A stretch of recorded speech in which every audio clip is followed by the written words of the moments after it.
बीच में उन्होंने ज्ञानवापी वाले इशू पर भी एक बात कही थी, वो सराहनीय थी।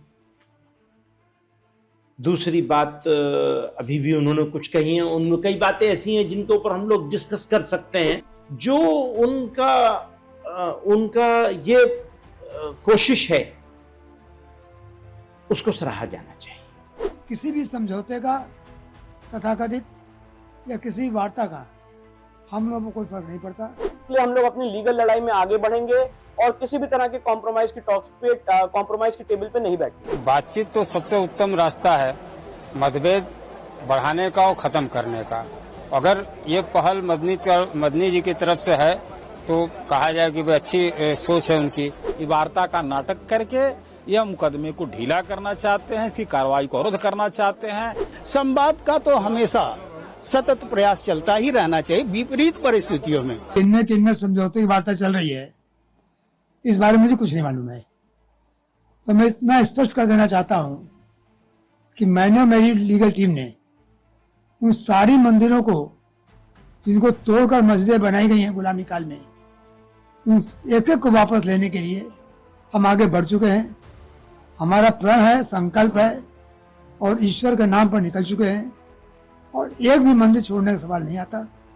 किसी भी समझौते का, तथाकथित या किसी वार्ता का हम लोगों को कोई फर्क नहीं पड़ता। मैं स्पष्ट करना चाहता हूं फिर, किसी मंदिर की जमीन के बारे में समझौता करना किसी हिंदू के आधिपत्य में नहीं है, अधिकार में नहीं है।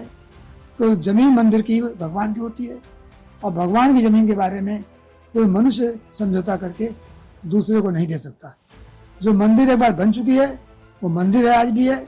उन एक को वापस लेना हर हिंदू की ड्यूटी है, कर्तव्य है, उसको वापस ले। हम इस हिसाब बढ़ चुके हैं और हम किसी प्रकार का समझौता न विश्वास करते हैं, न करेंगे, न कोई भी केस इसी प्रकार से वापस होगा। देखिए, हम और हमारी पूरी लीगल टीम और हमारे जितने याचिकर्ता हैं, वो ज्ञानव्यापी हो, चाहे वो मथुरा हो, चाहे वो संभल हो, चाहे वो भोजशाला हो, चाहे वो अलग अलग जगह जहाँ पे मंदिरों के रेस्टोरेशन के रिवाइवल के केस चल रहे हैं, उसमें भी किसी भी तरह से कोई भी कॉम्प्रोमाइज के लिए या बातचीत के लिए हम लोग तैयार नहीं है। उसका कारण ये है कि जिन लोगों ने इस्लामिक अतिक्रमण करके हमारे जो देवता के स्थल थे उसको कब्जा किया, वहां पे कोई भी बातचीत नहीं हो सकती है। राम मंदिर के केस में हम लोग ने पूरा देखा कि किस तरह से बातचीत का दौर चला और उसके बाद हमारा केस कमजोर हुआ। 5 एकड़ की ऑल्टरनेट लैंड दी गई। तो मेरा प्रश्न ये है कि जिस तरह से काशी विश्वनाथ में, मथुरा श्री कृष्ण जन्मभूमि में या अलग अलग जगह, चाहे वो संभल हो, चाहे वो अदीना मस्जिद हो बंगाल में, अलग अलग जगह जहाँ पे हिंदू मंदिर को तोड़ के मस्जिद में तब्दील किया गया है, इसमें किसी भी तरह की बातचीत कैसे हो सकती है? और बातचीत का अर्थ ये होता है कि आप कुछ चीज अपनी दें और कुछ चीज उधर से मिले। तो यहाँ पे हमारा केस लॉ पे, फैक्ट्स पे बहुत स्ट्रांग है और बातचीत करना केस को कमजोर करने के बराबर होगा। इसलिए हम लोग किसी भी तरह की कोई बातचीत के लिए तैयार नहीं है। एएसआई की रिपोर्ट भोजशाला में, ज्ञानव्यापी में अलग अलग जगह आ चुकी है। कृष्ण जन्मभूमि का केस पानी की तरह साफ है। इसलिए हम लोग अपनी लीगल लड़ाई में आगे बढ़ेंगे और किसी भी तरह के कॉम्प्रोमाइज की टॉक्स पे, कॉम्प्रोमाइज की टेबल पे नहीं बैठेंगे। देखिए, बातचीत तो सबसे उत्तम रास्ता है मतभेद बढ़ाने का और खत्म करने का। अगर ये पहल मदनी जी की तरफ से है तो कहा जाए कि अच्छी सोच है उनकी। क्योंकि जो इस्लामिक आक्रांताओं ने भारत में जो गलतियां की हैं, भारत के मंदिरों को, भारत की संस्कृति को, भारत की कहा जाए कि आत्मा को जो ध्वस्त करने का प्रयास किया था तमाम इस्लामिक आक्रांता, तो उनके द्वारा की गई गलती को आप जस्टिफाई आज नहीं कर सकते हैं। आपको कहीं न कहीं पहल, सकारात्मक रोल मुस्लिम समाज को भी आगे बढ़ के करना होगा। देखिए, जो इस्लामिक आक्रांता तो उनसे भारत के मुसलमानों का कोई लेना देना नहीं है। वो कोई अरब से आया था, कोई उज्बेकिस्तान से आया था, कोई कहीं से, कोई अफगानिस्तान से आया था। भारतीय मुसलमानों का उनसे लेना देना नहीं। भारतीय जो मुसलमान हैं वो भारत के ही हैं। उनके डीएनए में सनातन हिंदुत्व, भारतीयता है। इसलिए अगर ये पहल वो कर रहे हैं, इस तरह की सोच रख रहे हैं कि बातचीत से इसको समाप्त किया जाए या इस कटुता को खत्म किया जाए, तो उत्तम पहल है। और हम तो लड़ाई हम लोग लड़ी रहे हैं न्यायालय में। भाई, न्यायालय तो हमारा विकल्प है ही।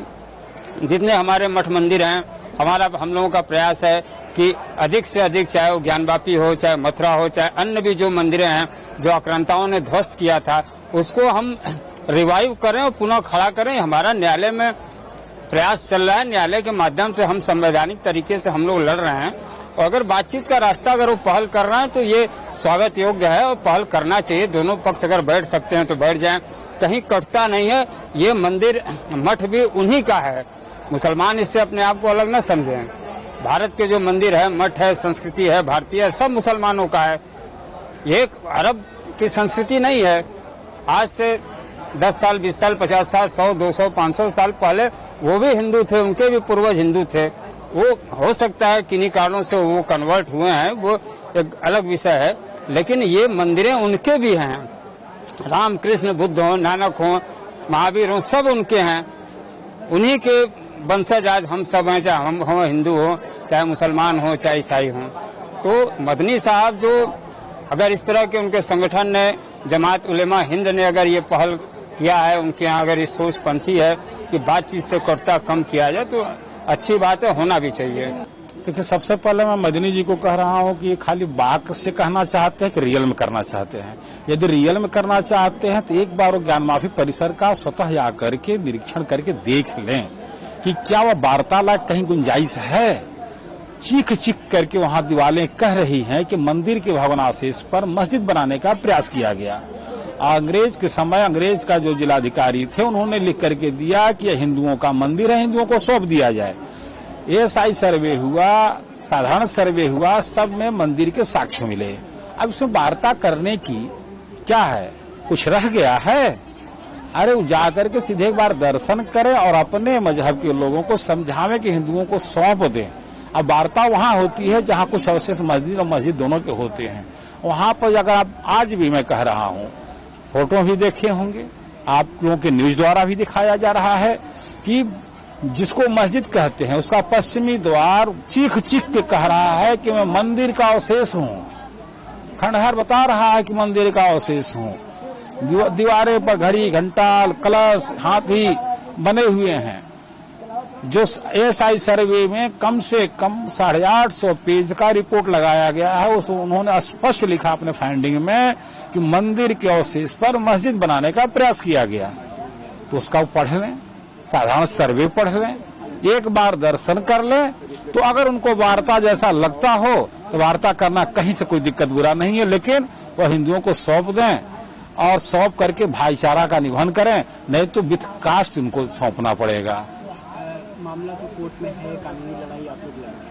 एक तरफ अंजुमन इंतजामिया मसाजिद कमेटी कहता है कि हम इतनी आसानी से थाली में परोस के नहीं दे सकते, तो क्या लगता है कि अभी वो स्थिति है कि बैठ के बात करने से हल निकल सकता है? जब एक तरफ कह रहे हैं कि हम थाली में परोस के नहीं दे सकते हैं, अंजुमन इंतजामिया कहे भी हैं, उनके सचिव कहे हैं, उनके सचिव एएसआई सर्वे जो साधारण सर्वे हो रही थी, तो कहे कि सर्वे मेरे सीने पर होगा, होने नहीं देंगे, गर्दन कटा देंगे, नहीं होने देंगे। तो वार्ता कैसे होगी? वार्ता तब होगी जब आप सत्य को स्वीकार करके चलेंगे। वार्ता तब होगी जब सत्य इतिहास के पथ पर चलेंगे कि इतिहास क्या कहती है, सत्य क्या है, सामने क्या है, तब न होगी। ये वार्ता का नाटक करके यह मुकदमे को ढीला करना चाहते हैं, इसकी कार्रवाई को अवरुद्ध करना चाहते हैं, क्योंकि अभी 350 साल हो चुका। 400 साल तो लड़े, हमारे अयोध्या की लड़ाइयाँ लड़ी गई, उसके बाद लास्ट में निर्णय हुआ, मंदिर बना। अभी भी कहते हैं नहीं हो। ये तो स्पष्ट है कि मंदिर है, और मंदिर तो सौंप दिया जाए, देख लें, अपना वार्ता का करना है उनको सौंप देना है। और ये सिर्फ वार्ता का नाटक करके मुकदमे की कार्रवाई को रोकना चाहते हैं, अवरुद्ध करना चाहते हैं। पहले तो अपने तरफ से तैयार हो जाएं। उनका कई मदनी जी का स्टेटमेंट आ जाइए, उनका अंजुमन इंतजामिया सचिव का स्टेटमेंट कुछ और आता है। साधारण सर्वे और एएसआई सर्वे हुआ, एएसआई सर्वे 90 दिन का हुआ, एक एक बिंदुओं पर, एक एक चीज पर देखा गया, कहीं मस्जिद का अवशेष नहीं मिला। मतलब आप ये सीधा कह सकते हैं कि अगर कुछ अवशेष मस्जिद का होता तब वार्ता हो भी एकदम, कोई भी अवशेष होता, कुछ भी होता, न वह वक्फ की संपत्ति है। कभी कहते हैं कि औरंगजेब यहाँ का बादशाह था, तोड़ के बनाया, तो बनाया तोड़ करके तो मस्जिद मंदिर को पूरा मलबे समेत हटा के बनाता। क्या जरूरत है खंडहर छोड़ देने का? आज वो खंडहर चीख चीख कर रहा है, अपमानित करके कह रहा है कि मैं मंदिर का भवनावशेष हूँ, मंदिर हूँ। मस्जिद में पढ़ा जा रहा है। नहीं तो लोग कहते हैं कि हम लोग विवादित जगह पर नमाज पढ़ेंगे तो खुदा कबूल नहीं करता है। फिर कहते हैं कि मेरा मजहब कहता है कि जहाँ चित्र कलाकारिता नहीं होनी चाहिए, प्लेन होना चाहिए। तो उनकी कथनी और उनके लोगों के फॉलोअर में हम लोग को समझ में, व्यक्तिगत मुझे समझ में बहुत कम आ रहा है। जो कहते कुछ और हैं, उनका मजहब का परिभाषा कुछ और बताता है, प्रैक्टिकल कुछ और करते हैं। जिस देश का मजहब के नाम पे विभाजन हो गया, उस देश में हम सनातनियों को एकदम अलग कर दिया गया।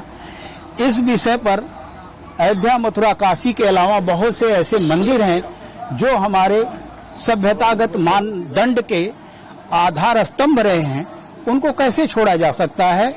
उनको अवश्य ही मदनी जी वापस करने का ऐलान कर दें। तहे दिल से उनका अभिनंदन है। भारत माता और राष्ट्र के प्रति, वंदे मातरम की प्रति निष्ठा व्यक्त करें, अवश्य है। हम लोग भी जानते हैं कि वो किन काल परिस्थितियों में, किन स्थितियों के नाते कभी मतांतरित हुए हैं, भय भूख के नाते हुए हैं। उन सारे बातों को अतीत में दफनाया जा सकता है, लेकिन वर्तमान समय में इन विषयों पर अयोध्या, मथुरा, काशी जो हमारे सभ्यतागत विषय हैं, अन्यान्य मंदिर भी हैं जो हमारे देवस्थली हैं, क्योंकि मंदिर हमारे मैथोलॉजी में, हमारे विचारों में, हमारे चिंतन में केवल पूजा पाठ के स्थान नहीं है, वो हमारी चेतना के जागरण के स्तंभ हैं। इसलिए उन पर हम रिक्लेम कर रहे हैं, उनको पुनर्स्थापित करने की बात कर रहे हैं। तो अवश्य ही इस विषय पर मदनी जी को विचार करना चाहिए।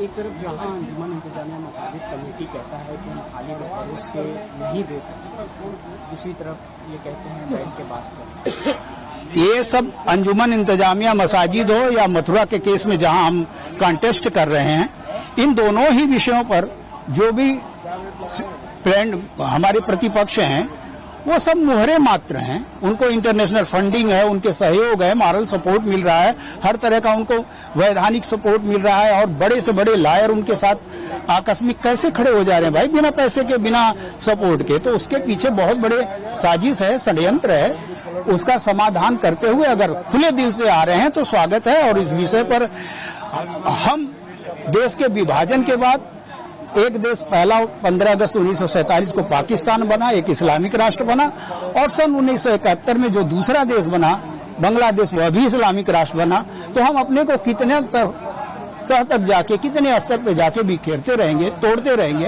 अब वो कोई तो डेडलाइन होनी चाहिए, वो यही डेडलाइन है कि हमारे सभ्यतागत विषय उन पर हम रिक्लेम कर रहे हैं, उस पर हम पूरी तरह से दृढ़ हैं, निश्चय किए हैं कि वो हमें लौटने चाहिए। क्या वो अभी स्थिति है कि बैठ के बातचीत हो सकती है? संवाद का तो हमेशा सतत प्रयास चलता ही रहना चाहिए विपरीत परिस्थितियों में। मैं तो कहता हूं कि इजराइल को भी फिलिस्तीनियों से लगातार संवाद करता ही रहना चाहिए, संवाद बने रहना चाहिए, और संवाद से बातें निकलती हैं। बहुत से लोगों की जो कुंठाएं होती हैं और जो विभेद होते हैं, उसका समाधान होता है। इसलिए संवाद तो लगातार बनाए रखें, अच्छी बात है। इसी देश में रहना है उनको, यहाँ से छोड़ के जाना नहीं है। तो हमारे साथ रहना तो भाई सतत संवाद बनाइए और रास्ता निकालिए। इस देश के मान वर्धन का जो हजारों वर्षों की सभ्यता है, उसका सम्मान करिए।